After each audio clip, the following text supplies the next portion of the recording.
நாங்கள் எங்கள் படத்தோடைய பிரச்சனையை பற்றி பேசலாம் அப்படின்னு வந்தோம். அதுக்கு முன்னாடி நிக்கில் சார் அவருடைய பிரச்சனையை சொல்லிட்டாரு. 20 நாளைக்கு முன்னாடி நான் புக் பண்ணிட்டேன். நடுவில் 2-3 பேர் பூந்து குழப்புறானுங்க. நீங்கள்லாம் கண்டிப்பாக வந்துடணும். அது எங்கள் முன்னாடி கன்ஃபார்ம் பண்ணுறாரு. 20 நாள் முன்னாடி நான் புக் பண்ணிட்டேன் தெரியுங்களா?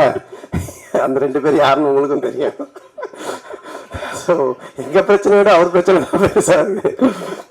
ஸோ கண்டிப்பாக வாங்க. நீங்கள் 2 நாள் கழித்து அந்த 15th ஈவினிங் நான் டெஃபினட்டாக என்ஜாய் பண்ணுவீங்க ஒரு 2 மணி நேரம்.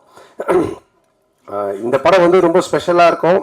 என்னென்னா என்னுடைய படங்கள் நான் வந்து காமெடினா பண்ணும்பொழுது ஆர்யா எனக்கு ஃபோன் பண்ணி, எப்பயுமே நாங்கள் ரெகுலராக பேசிக்கிட்டே இருப்போம். ஆர்யா வந்துட்டு, ஏன் மச்சான் நீ காமெடி பண்ணும்பொழுது ஒரு ஒரு ஜாலியாக இருப்ப, பயங்கரமாக நல்லா பண்ணுவே, ஏன் இப்போ ஹீரோவானதுக்கப்புறம் பயங்கர ஒரு அந்த ஃப்ளோ இல்லையே அப்படின்னு கேட்டால், இல்லை மச்சான் நிறைய கமிட்மெண்ட்டு, நிறைய விஷயங்கள், இந்த படம் பண்ணுறது, அடுத்த படத்துக்கு ஒன்று இது பண்ணுறது, இதுக்கு நடுவில் யாராவது ஒருத்தர் அட்வான்ஸ் எடுத்துகிட்டு வந்துடுறாங்க, அது கதை கூட சரியாக கேட்க முடியாமல் டக்குன்னு இது ஒரு கமிட்மெண்ட் ஆயிரும் அப்படின்னு.